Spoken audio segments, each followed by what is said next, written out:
Hello friends, good morning, শুভ সকাল।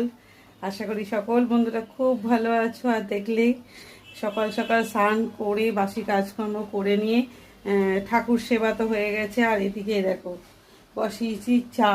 আর চা খেয়ে এখন একটু বসবো। সবে 8টা 15, বেশি বেলা হয়নি। তারপরে ভাববো কি রান্না বান্না হচ্ছে। তা দেখো আবার বাইরে কি মেঘ পড়েছে। বাইরে আবার প্রচণ্ড মেঘ করে বৃষ্টি হচ্ছে। ভাবলাম কি একটু রোদ্দুর উঠবে, এতদিন বৃষ্টি হবার পর তা আবার মেঘ করে বৃষ্টি হয়েছে।